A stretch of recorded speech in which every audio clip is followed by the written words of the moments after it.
Hi, everyone, and welcome to today's webinar, The Stipend Squeeze, Redefining Value in Hospital-Based Physician Contracts. On behalf of my colleagues, thank you so much for being here today. We're really glad that you're joining us. Now, this topic, hospital-based physician stipends, is one that's generating a lot of conversation with colleagues, tension for our clients, and scrutiny. And today, we're going to unpack why that is and what you can do about it. Before we dive in, I do want to take a couple of minutes to introduce ECG for those of you who may not know much about our firm.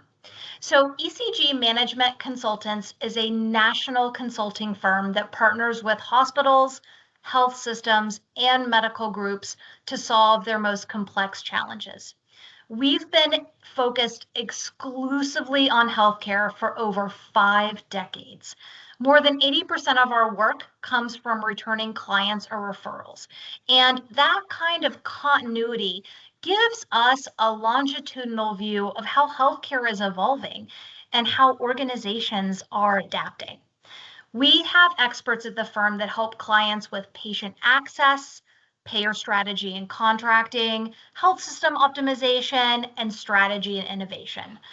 We are also known for our expertise in the physician enterprise, which includes but is not limited to physician alignment and strategy, compensation design, and of course, fair market value assessments. So whether it's building sustainable coverage models, optimizing your workforce strategy, or ensuring your regulatory compliance, ECG brings data-driven insights and practical solutions that help our clients thrive. Okay, so on slide 2, we want to discuss what we'll cover during our discussion today. After some introductions, we want to frame the issue. What's really driving the squeeze and why stipends are under such pressure? Then we're going to get tactical and start to talk about how to design smarter arrangements and how to align stipends with performance, compliance, and your organization's strategic goals. And then finally, we're going to talk through some action steps, how to operationalize smarter stipend reviews at your organizations, and we're going to share some best practices on how to do that. If you have questions during the webinar today, please feel free to share them directly with us as they come up in the Q&A. The only people associating your name with your question are us, your webinar panelists. So if you have something thorny you want to throw out there, please do so. Only we will see that they're coming from you. Okay, so speaker introductions. We are so thrilled to host you today, and it is my pleasure to kick off introductions of this fantastic team of tenured consultants. You're going to hear from both John and Kate during today's session. I'm happy to go first. My name is Allison Pullins. I'm Vice President of Product here at ECG Management Consultants, where I lead our technology solutions practice. I have 18 years of experience in healthcare, 15 of those in healthcare tech, guiding corporate strategy, building high-performing teams, and translating the needs of health system leaders into scalable and intuitive technology solutions. Prior to joining ECG, I served as Chief Strategy and Operations Officer at MD Ranger, helping organizations reduce their administrative burden for physician compensation compliance programs. John? Hi, everyone, and thanks, Allison. I like how you use the word tenured. I've been with the ECG for a little over 20 years and was with another firm for 10 years before that. I work in ECG strategy and growth division and frequently help healthcare organizations collaborate to better meet the needs of their communities. Hi, everyone. My name is Kate Taylor, and I'm an associate principal with ECG. I've been in the valuation space for approximately 15 years, been with ECG for about 3 years. I work in ECG's medical group optimization division and spend most of my time in the areas of compensation compliance and governance. Yeah. Let's jump into it. Go to the next slide. So hospitals frequently pay stipends to medical groups that provide hospital-based services to supplement the shortfall between the group's costs and their professional collections. Stipends paid by a hospital can amount to several millions of dollars annually to anesthesiology, emergency medicine, other hospitalist groups. And in some cases, the stipends paid by the hospital can exceed the professional collections that the groups receive. Now, it's understandable that substantial stipends are necessary in facilities with a high percentage of low and unreimbursed care, or in rural areas where volume is insufficient to cover the support for the full-time coverage that's needed there, right? Of course, some hospitals are able to obtain coverage without paying any stipend. But in reality, the correlation between reimbursement or payer mix and the stipends that are paid by hospitals is not as strong as would be expected. Hospitals in markets with high percentage of commercially insured patients sometimes pay stipends just as large as some safety net facilities. But why is that happening? Well, many health systems struggle to establish a consistent, effective approach to contracting with physicians for hospital-based services. As a result, the cost to procure physician services varies greatly. The effectiveness of the medical groups and individual physicians is inconsistently monitored and managed, and coordination and integration between the hospital and the medical group are just suboptimal, right? Well, so there on slide 6, you can see this is a very simplified graph, but it's intended to show that while provider compensation has risen some over the years, their collections just haven't kept pace. Growth in reimbursement for physician services has lagged by 6 times the growth in reimbursement for hospital services over the last couple decades. And what's not shown on this graph is that physician reimbursement has also lagged the increase in the cost of operating a typical medical group. From 2001 through 2024, after adjusting for inflation, the reimbursement from Medicare for physician services has reduced 29%. So hospitals have had to make up the shortfall, hence the very sharply increasing red line that you see here.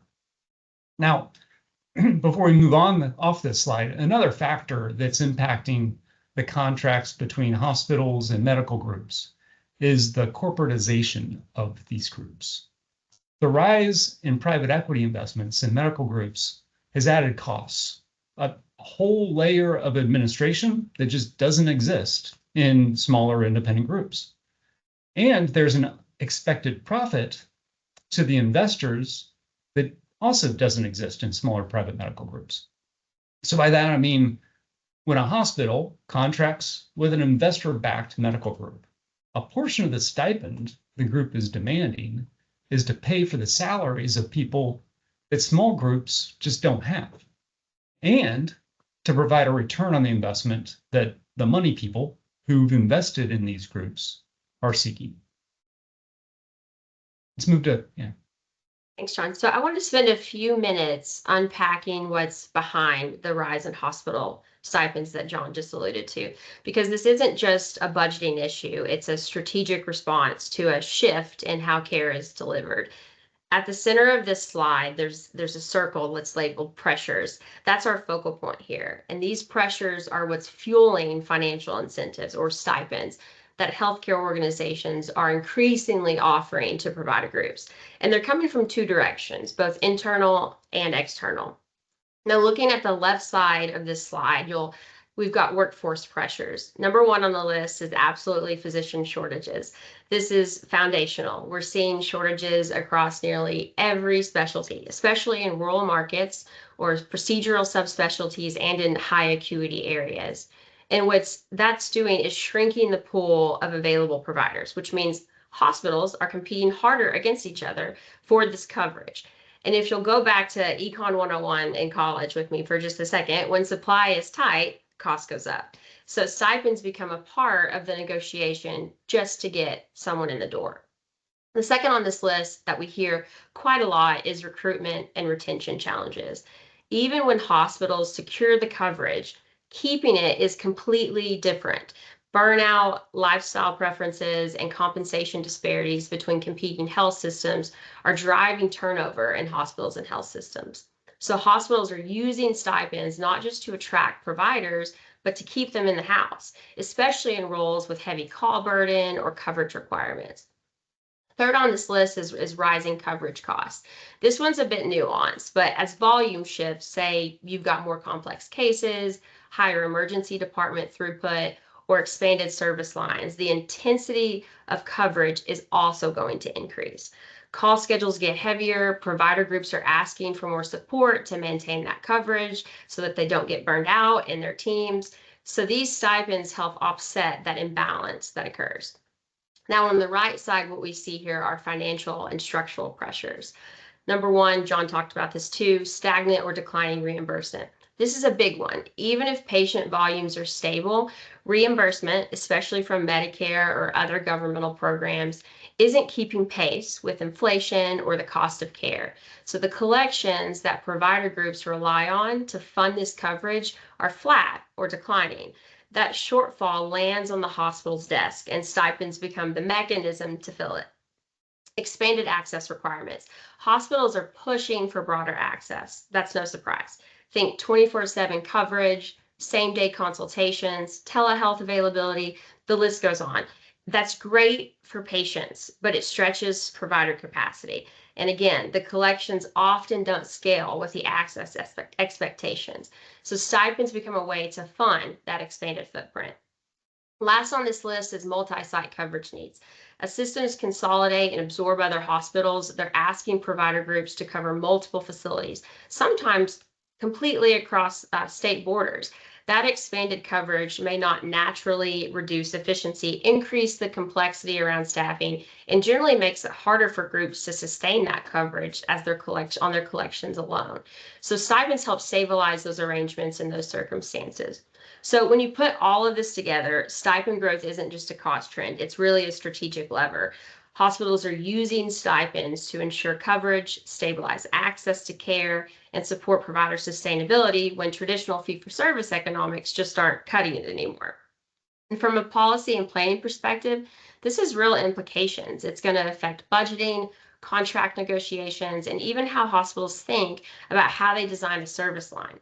It's also a signal that the economics of coverage are shifting, that hospitals are increasingly bearing the financial risk of maintaining access.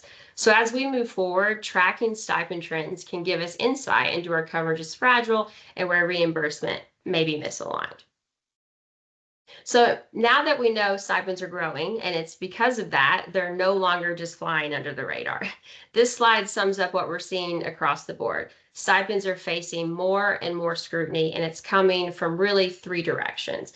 First up, probably no surprise, regulators. As we've seen, they aren't slowing down. The DOJ, the OIG are laser focused on fair market value. If you're offering a stipend, you better have fair market value support that's defensible. That means no ballpark estimates, no, we've always done it this way, so it needs to stay this way.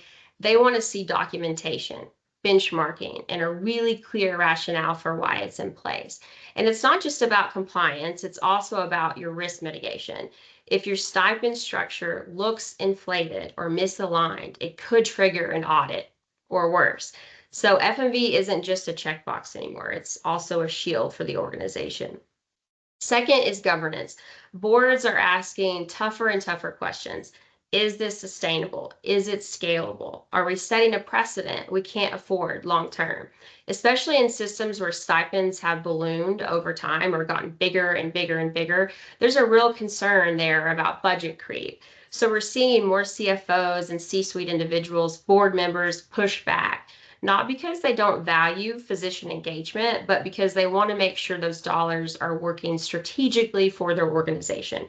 So it's about stewardship, not just support for the providers. Lastly, the market. Budget pressures are real, everyone's feeling it, and every dollar spent needs a story. If you're allocating stipends, you need to be able to explain the why in plain language. What's the return on investment? What's the value? No matter what the stipend is for, transparency is key. If it looks opaque, if it looks arbitrary, it's going to get flagged. So think of your stipend program like a mini investment portfolio. Every single line item should have a purpose and a justification.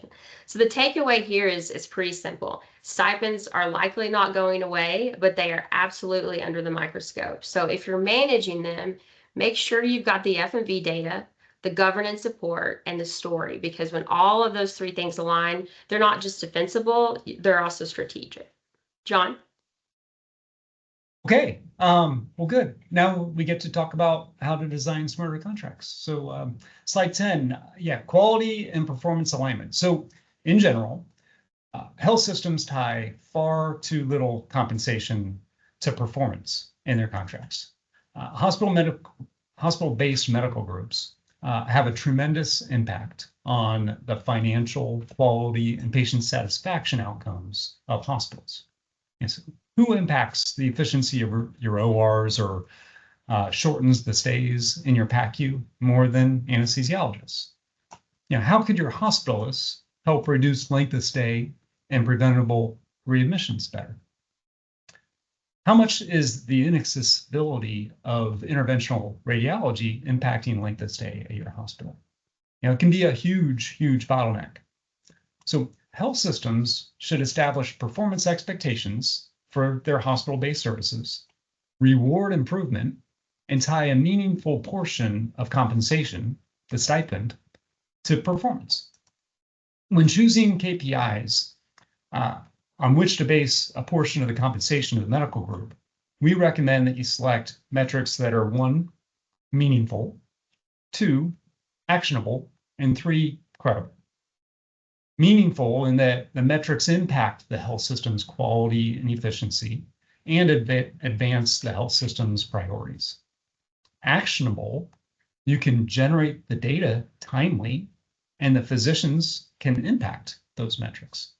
Incredible, your data is accurate and the physicians trust it.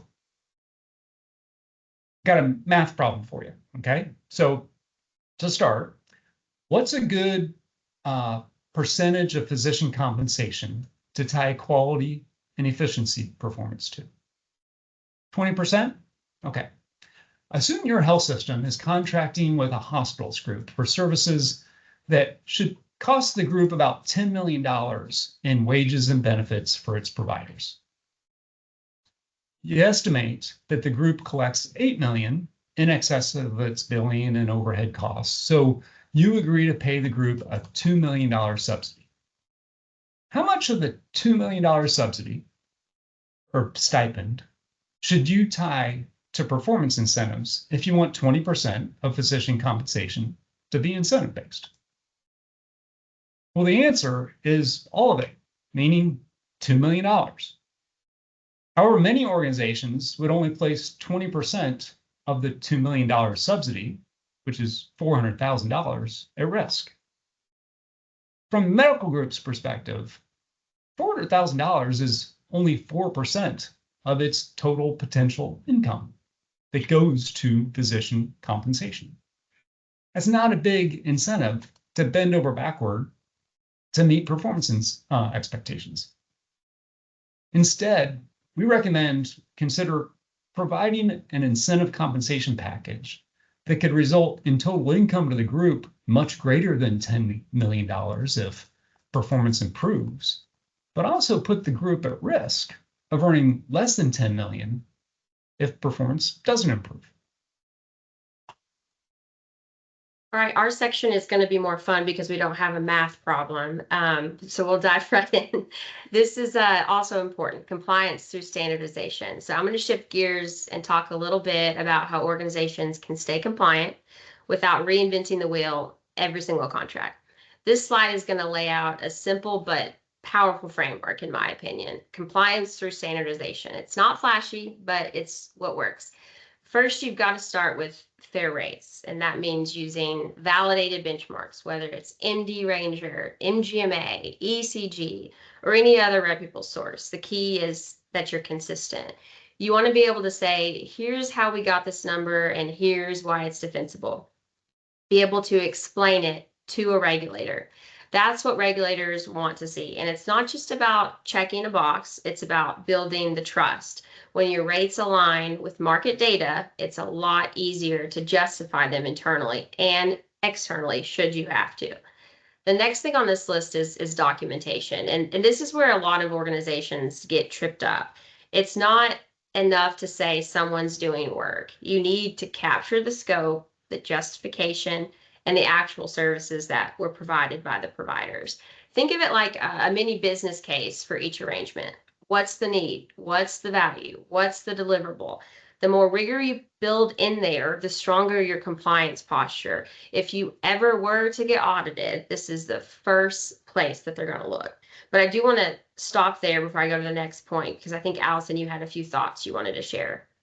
Yeah, I mean, these topics are my up at night topics when I think about how we can help organizations perform better. And, benchmarking has been used on the clinical side for so long. We need to have that kind of rigor on the operational side as well. And frankly, documentation, if you're not using automated documentation products like MD Ranger, like Ranger FMV, you are simply, number one, wasting time and effort. And number two, you could have arrangements or situations that fall through the cracks, and you want to prevent that as much as possible. And so we really do recommend, when you're thinking through how to structure processes at your organization to support these compliance efforts, use technology and automation whenever you can. Great point, Allison. And use it in your policy as well, which is the third point on this slide. You can have great benchmarks and great documentation, but if your approval and renewal process is all over the place, you're still very much exposed. Standardized protocols are the best safety net for hospitals and health systems. They make sure every single arrangement goes through the same checks, the same sign-offs, and the same renewal cadence. It's about muscle memory in the organization, so compliance isn't reactive, it's more routine. So the big idea here is don't rely on heroics, build systems. And when you validate benchmarks, document everything and apply consistent policies. You're not just being compliant, you're also scalable in that way. And that's what sets high performing organizations apart from others. This is my favorite slide in the deck, personally, because it's about numbers, but I'm going to take a few minutes to walk through this slide, which outlines 5 metrics that I firmly believe should be a part of any robust financial audit of a stipend arrangement, especially when evaluating provider performance, revenue cycle health, or contract sustainability. These metrics aren't just operational, they're strategic. And I recognize that I've said that word a lot today, but there's a reason for it. They help us understand where revenue is leaking, where performance is lagging, and where hospitals may be over or under subsidizing coverage arrangements. So we're going to break each of these down as to why they're important. Number 1 is aged accounts receivable. It's often the first red flag.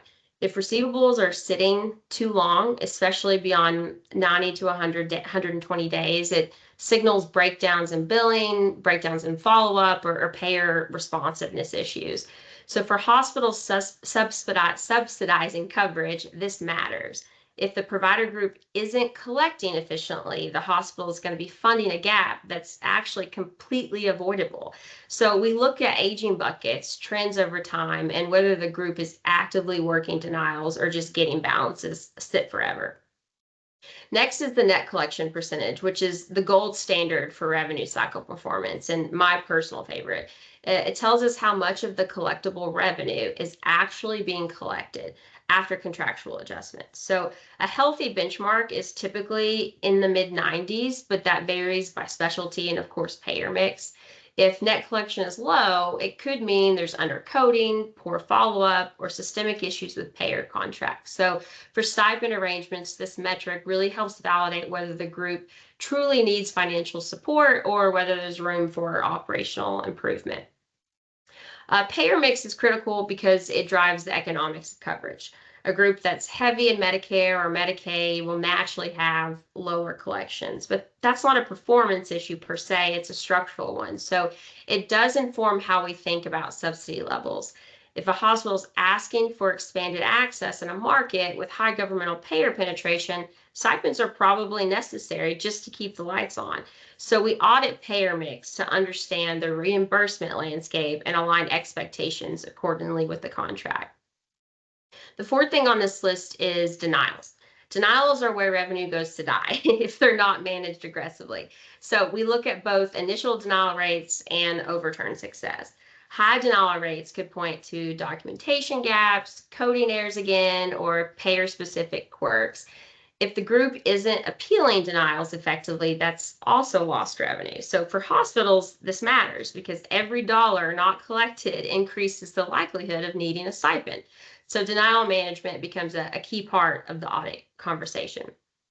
Lastly, professional collections per work RVU. This is where we tie financial performance to clinical production. Collections per work RVU is going to give us a sense of how efficiently the group is monetizing its work. It's especially useful when you're comparing this across specialties or evaluating the stipend justification at all. If a group's work RVU output is strong but collections are weak, we dig into payer mix, coding, and contract terms. If both are low, it may signal a deeper issue like misaligned staffing or underutilization. So why do these 5 metrics matter? They matter because it gives us a 360-degree view of the financial health of that arrangement. They help hospitals make informed decisions about whether a stipend is justified, whether a contract needs renegotiation, or whether operational improvements could close the gap on the provider side. So in today's environment where reimbursement is flat, as John indicated earlier, coverage demands are rising, provider burnout is real. These audits aren't just about dollars, they're about sustainability. They help us ensure that the financial support is justified and aligned with the provider's performance. So as you think about your own stipend arrangements or contracted coverage models, these are the metrics that we think you need to keep front and center. John? Okay. Operational effectiveness. Okay. A key step to achieving operational effectiveness and financial success with hospital-based services is defining the appropriate mix of providers and coverage hours. So the staffing model that directly impacts the cost of the group to provide the service to the hospital, and a result, the stipend the group may be seeking from the health system. But how do you know if you have the right number and mix of providers? And are they available at the right times? We kind of looked at the names and the titles of people joining today's call, and a lot of you can help your health system make sure that the current staffing models are evaluated to identify opportunities to reduce costs or improve efficiency through adjustments to staffing and scheduling. So, for example, an assessment of the performance of an anesthesiology service. Well, that should include an analysis of the OR efficiency metrics so you can understand the impact on the performance of anesthesia services and the implications for the coverage model. So you need to look at things like OR prime time utilization, right? That should be greater than 80%. If it's below that, that's an indication that there's excess capacity in the schedule relative to case volumes. So that'll result in anesthesiologists not being able to do as many cases per hour. That results in less revenue for them and a bigger stipend for you, right? The assessment should also include an analysis of anesthesia provider productivity relative to benchmarks. And you should be comparing staffing ratios to available benchmarks and to what other organizations like yours experience. So what are the anesthesiologist to CRNA staffing ratios, your on-call coverage obligations, subspecialty needs, etc. Right? After that type of an analysis, the health system's then ready to work with the medical group to establish a staffing model that balances the supply of providers and the demand for their services. Not too many that individual productivity suffers, and not too few that providers are overworked, can't meet the access and response expectations that your organization has for the group. Okay. Now, in the center, we haven't mentioned something we think is critically important to optimize the process for contracting with groups and managing the stipends you pay, and that's the centralized oversight. Moving PSA management to a system level function, that supports a few things. And one is consolidation of multiple contracts with the same medical group, coordination with system-wide priorities and initiatives, and the standardization of terms and provisions, which we'll leave for attorneys to help you with. But what we find is it's not all that unusual to come across a health system that'll have a contract in which it pays us a stipend to a large medical group for coverage at one of its hospitals, when they have that same group at another hospital, but there's no stipend at all. The lack of stipend at the second facility is an indication that the medical group's collections are sufficient to cover its costs at that facility. Sometimes the collections are much more than sufficient to cover the costs, and the group does really well over there. Well, let's say you have at that first hospital, you have $1 million stipend, and that allows the group to cover its costs at that facility. Meanwhile, at the second facility, the group's collections exceed its costs by $1 million. Well, the result is the health system's paying the group $1 million more than the group really needs to be made whole across the two facilities, right? Now, that concept seems pretty obvious, but it doesn't really become that obvious until the contracts are managed at a regional or a system level. And then financial savings opportunities becomes much more apparent to the health systems. Consolidating contracts also helps health systems ensure coverage at facilities that providers find less desirable to coverage can happen. So if you're having trouble getting coverage at your rural critical access hospital, just ask the group that's covering your flagship facility to figure out how to cover that critical access hospital also. And John, I'll add one thing to your point a few seconds ago about considering two facilities. From a valuation perspective, if we're asked to look at a stipend arrangement, we are going to look at it in totality, to John's point. Of course, we're going to assess it on an individual facility level, but that all wraps up into one total sum. So that's also how we're going to look at that in addition to what John said. So in terms of next steps, there's really 3 things that we think can help you move from reactive to proactive when evaluating whether a stipend still makes sense. Number 1, start with the why. Why does this arrangement exist? Is there still a community need, a coverage gap? Does it align with your mission critical access goals? Too often, stipends get renewed just out of habit, but we need to ask the question, is this closing a true gap or just subsidizing inefficiency? And here's the kicker. You still need to document why it's necessary. That rationale is, again, your foundation if regulators are ever to get involved. Number 2, dig into the economics. Are we actually facing a funding shortfall, or is the match just kind of fuzzy? Compare coverage compensation to revenue, audit charge capture, coding, denials, look at payer mix, collections. These are all the levers that tell you whether the financial gap is real or if it's fixable. Because if the issue is operational and not structural, the solution might not be a stipend. And finally, build in agility to your contracts. Coverage models should evolve with market dynamics, not be stagnant. So use utilization, quality, and satisfaction data to guide those renewals or redesigns of the arrangement.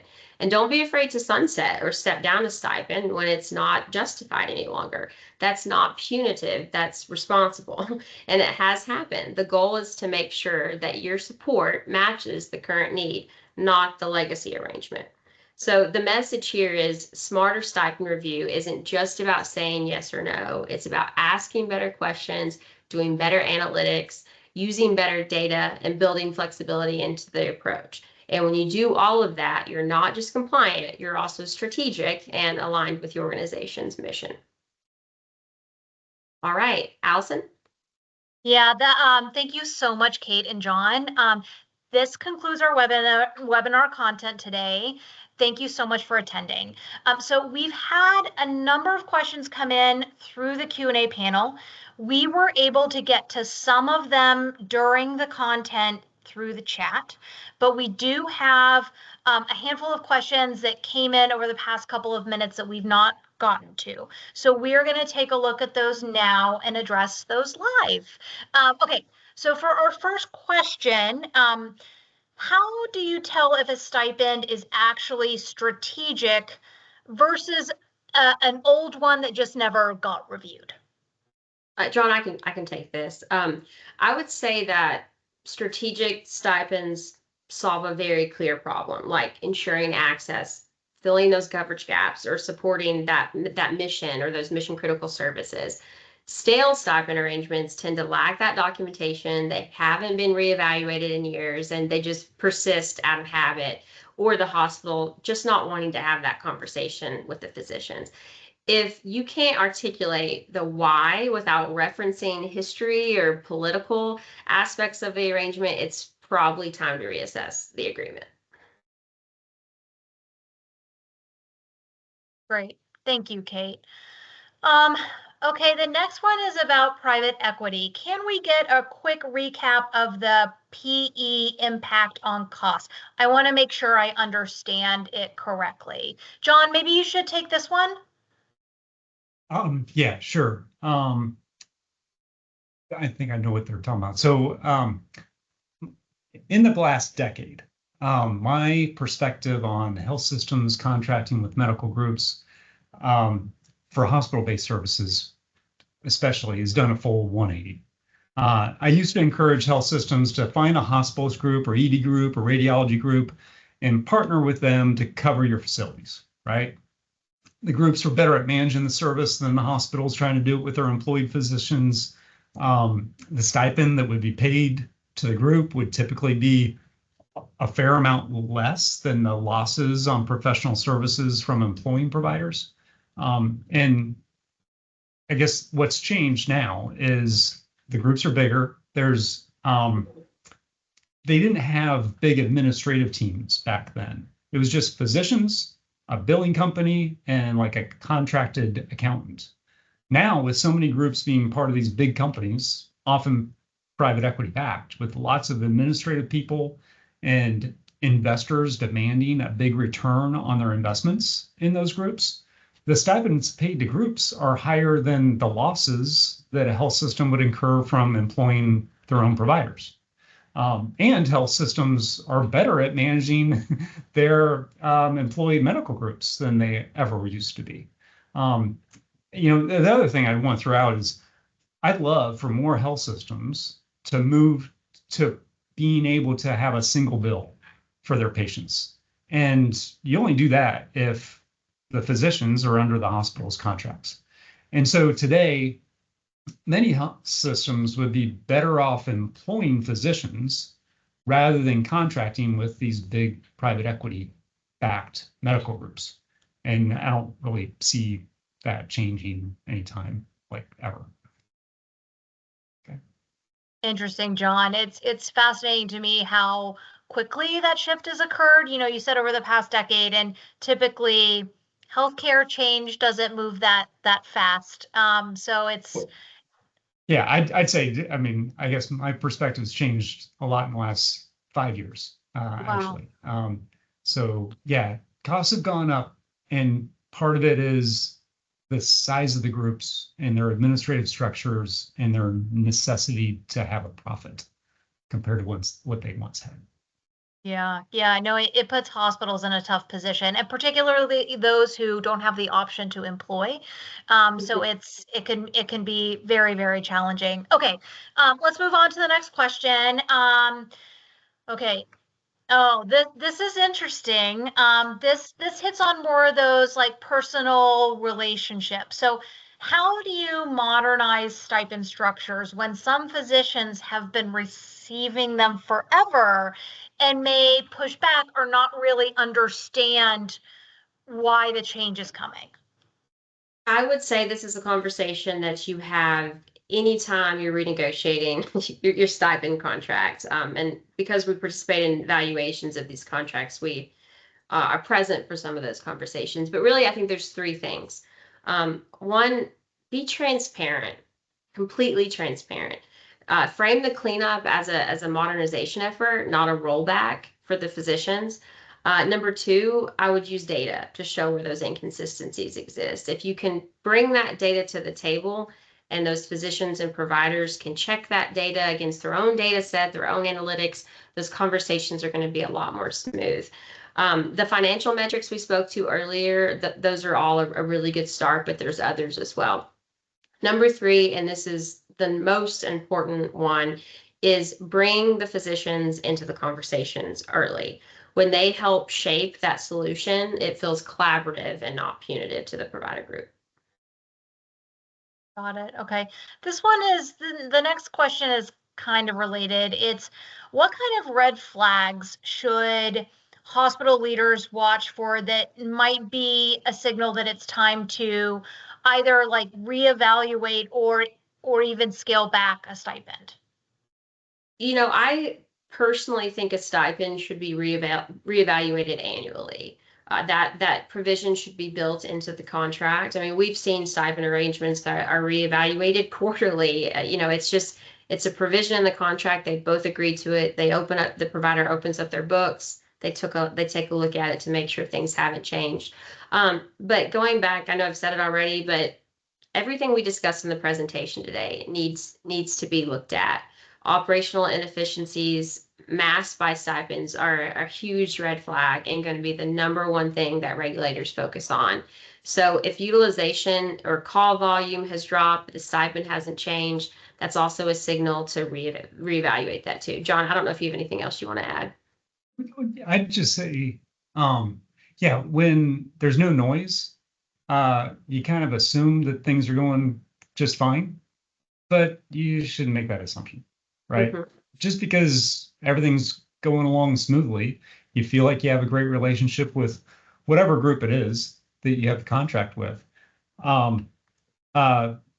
You need to have those conversations, those transparent conversations. You should have meetings with these groups that you contract with on a recurring basis. But you need to make sure that they're working well for the health system and moving the health system's goals forward. Because like I said, these are the groups that have tremendous impact on your organizations. And so you should be managing them on a consistent basis. Okay, we have a couple more that are rolling in. Okay, so what this person is asking, like, what's the balance? What's the right equilibrium between having tighter oversight and policy and procedures over stipends versus staying flexible and nimble for like potential unexpected needs? Yeah, one example I can probably gather that person's getting at is we've had situations where a hospital's approach us to say the provider wants some flexibility in their contract if they add a provider or remove a provider, add an APP, remove an APP, something like that. So what we recommend is building in these exception pathways. So what I mean by that is you could create a rapid review protocol for those urgent needs. With temporary approvals by the right people, that sunset unless they're formally renewed. That way your governance stays tight, but you're not handcuffed when a coverage crisis or a recruitment opportunity pops up. But before you do that, you want to make absolutely certain that doesn't conflict with your overarching provider compensation policy that's built into your health system as well. You want to make sure they're consistent. Yeah, that's good guidance. Kate, I think this one is for you. The financial audit on slide 12, can you perform those for us? Yes, absolutely. It's all about getting the data. I will say just transparently, it depends on the relationship between the hospital and the provider group and the provisions in the contract. Typically, we see provisions in the contract that say, I agree to open my books and let you audit XYZ, etc. As long as that relationship is good and those things are fluid, typically we can request that data from the hospital or the provider group, take a look at that, do that analytics on our end, and give the feedback to both parties. So it can be a very simple process, but where it gets muddy and complicated is if that relationship isn't there between the two parties. So Allison, make sure you get the phone number of the person who sent that question. Definitely. Okay, so that is all the time we have to address questions today. There were a couple that just trickled in that we are going to address one-on-one with the individuals who asked. Thank you so much for your time today. And on behalf of ECG, we hope to see you at a future webinar. Take care.